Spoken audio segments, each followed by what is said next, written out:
नमस्कार, प्रणाम एंड सत श्री अकाल दोस्तों। मेरा नाम निशांत कुमार है और आप देख रहे हैं एनकेपी प्रतियोगिता 2.0। तो आज हम पढ़ाने वाले हैं जनरल नॉलेज करंट अफेयर से संबंधित। भारत बना सर्वाधिक आबादी वाला देश, आखिरकार ऐसा कैसे हुआ कि चीन की जनसंख्या घटकर भारत की जनसंख्या सबसे बड़ा आबादी वाला देश बन गया। चलिए इसी बात पे आज हम लोग क्या करते हैं, चर्चा करते हैं। तो चलिए इस पॉइंट के हिसाब से हम लोग आज वार्तालाप करते हैं।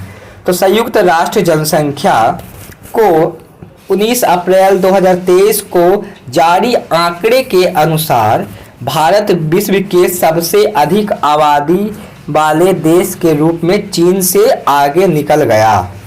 भारत संयुक्त राष्ट्र के आंकड़े के अनुसार अब भारत की जनसंख्या 142.86 करोड़ है, जबकि चीन की जनसंख्या 142.57 करोड़ है। तो आप लोगों को समझ में आ गया, मतलब किसके रिपोर्ट के हिसाब से भारत की जनसंख्या इतनी बढ़ी है, भारत की आबादी इतनी अचानक बढ़ गई है। वो UNFPA के रिपोर्ट के अनुसार ऐसा हुआ है। चलिए आगे बढ़ते हैं। तो आगे क्या है, केरल 3 वर्ष पहले की उन पॉपुलेशन का, जनसंख्या का इंग्लिश नहीं होता है पॉपुलेशन, समझ में आ गया। पॉपुलेशन प्रोजेक्टर्स 2019 में अनुमान लगाया था कि भारतवर्ष 2027 तक चीन को आबादी को पार कर दी जाएगी, परंतु ऐसा लगता है कि भारत की जनसंख्या वृद्धि की दर चीन की तुलना में तेज है और वैश्विक एजुकेशन में अपने पूर्वानुमान में काफ़ी बदलाव करना पड़ेगा। अब दिल्ली के रिपोर्ट के हिसाब से देखिए, कि दिल्ली दुनिया के सबसे ज़्यादा आबादी वाला देश के रूप में भारत ने चीन को पीछे छोड़ दिया है। UNF के अनुसार भारत 142.86 करोड़ की जनसंख्या वाला देश बन गया है। जनसंख्या के साथ दुनिया का सबसे अधिक आबादी वाला देश बन गया है और चीन दूसरे नंबर पर शीर्षक गया है, जबकि UNF सर्वाधिक जनसंख्या के मामले में तीसरे नंबर पे है। विभिन्न एजेंसियों का अनुमान है कि भारत की जनसंख्या लगभग 3 दशकों तक बढ़ती रहने वाली है।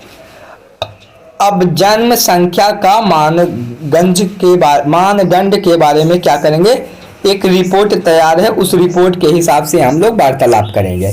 तो UNFPA की नई रिपोर्ट के अनुसार भारत की 25% जनसंख्या 0 से लेकर के 14 वर्ष की आयु के बीच में है। ये एक रिपोर्ट है। अगर आप को इस तरह की एग्जाम में पूछे जाएं तो अगर आप इस तरीके से लिखेंगे तो नंबर आपको मिलेगा, अच्छा खासा नंबर आपको मिलेगा और एक ना मोटा मोटी आंकड़ा का रिपोर्ट भी तैयार होगा। तो अब दूसरे में देखिए, 10 से 19 वर्ष की आयु वर्ग के बीच की जनसंख्या 18% है। 10 से 24 वर्ग के आयु में जनसंख्या 26% है। 15 से लेकर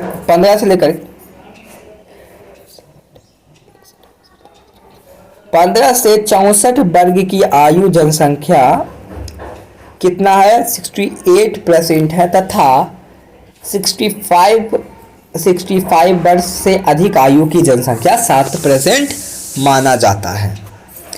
अब विशेषज्ञों का क्या कहना है, इसके अनुसार से हम एक रिपोर्ट तैयार किए हैं, उस रिपोर्ट को भी एक नज़र की ओर देखते हैं। तो विशेषज्ञ के अनुसार भारत की जनसंख्या की अलग अलग राज्यों में अलग अलग हैं। जैसे कि केरल और पंजाब में बुजुर्गों की बड़ी आबादी है, जबकि बिहार और उत्तर प्रदेश में युवा की बड़ी आबादी है। बुजुर्गों की यहाँ नहीं है, युवा की बहुत बड़ी आबादी है। अब आगे बढ़ते हैं। भारत में 15 से 24 वर्ग के बीच युवा आबादी का सबसे बड़ा प्रतिशत है। उत्तर प्रदेश की आबादी सबसे ज़्यादा 19.95 करोड़ है, जबकि लक्षद्वीप में आबादी सबसे कम यानी कि 64,429 है। सर्वाधिक आबादी वाले 5 राज्यों में उत्तर प्रदेश के साथ ही महाराष्ट्र 11.23 करोड़ है, बिहार 10.38 करोड़ है, पश्चिम बंगाल 9.13 करोड़ है और आंध्र प्रदेश जो है 8.46 करोड़ में शामिल होता है। साल 2011 की जनसंख्या के हिसाब से सिक्किम भारत का सबसे कम जनसंख्या वाला राज्य है। यहाँ की कुल जनसंख्या कितना है,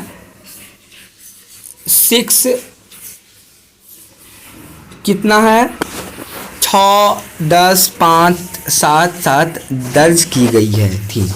2011 की जनसंख्या के अनुसार पंजाब में कपूरथला जिसका आबादी है 98,916 है, भारत का सबसे कम आबादी वाला शहर है। इसके बाद भारत के 5 सबसे कम आबादी वाले शहरों के रूप में बांसवाड़ा 99,969 है और नागदा जो है वो है 100,039 है।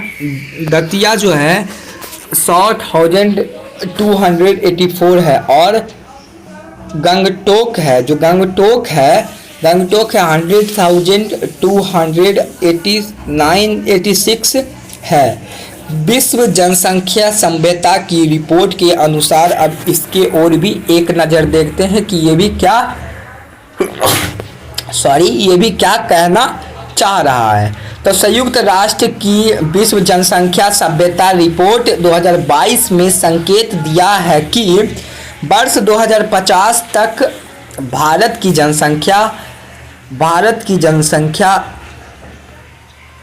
166.8 करोड़ तक पहुंच जाएगी, जबकि चीन की जनसंख्या घटकर 131.7 करोड़ रह जाएगी। वर्ष 2050 में भारत की जनसंख्या 86.1 करोड़ थी, जबकि चीन की जनसंख्या 114.4 करोड़ थी। अब आगे इसके रिपोर्ट के हिसाब से आगे भी हम लोग जानने की प्रयास करते हैं। तो चलिए आगे बढ़ते हैं। संयुक्त राष्ट्र के अनुमान से संकेत मिलता है कि भारत की जनसंख्या अगले 3 दशक तक बढ़ेगी और फिर यह घटने लगेगी, जबकि वैश्विक जनसंख्या नवंबर 2022 में 8 बिलियन तक पहुंच गई।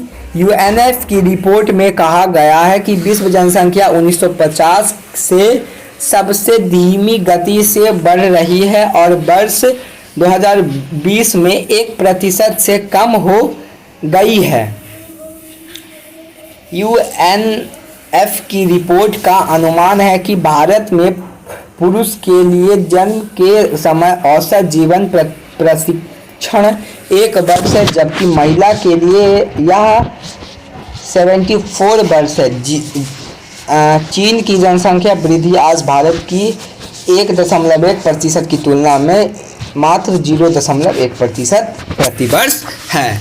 तो इस हिसाब से हम लोग देखें कि भारत आखिरकार घनी आबादी वाला देश कैसे बन गया, किसके रिपोर्ट के हिसाब से यह आंकड़ा लगाया गया था कि भारत सबसे अधिक जनसंख्या वाला देश है। और हम हम लोग ये भी रिपोर्ट देखी कि सबसे ज़्यादा आबादी वाला राज्य कौन सा है, सबसे कम आबादी वाला राज्य कौन सा है। तो अगर आपको यह वीडियो पसंद आया हो तो इस चैनल को सब्सक्राइब करें, इस वीडियो को लाइक करें और ज़्यादा से ज़्यादा शेयर करें। तो मैं इसी प्रकार से करेंट अफेयर्स का वीडियो लाता रहता हूं। तो आप लोगों को अगर करेंट अफेयर, अगर आप लोगों जीके में कमज़ोर हैं तो आप हमारे चैनल को सब्सक्राइब कर सकते हैं और करेंट अफेयर में बादशाह बन सकते हैं। तो धन्यवाद, मिलते हैं अगले वीडियो में, तब तक के लिए बाय बाय, टाटा।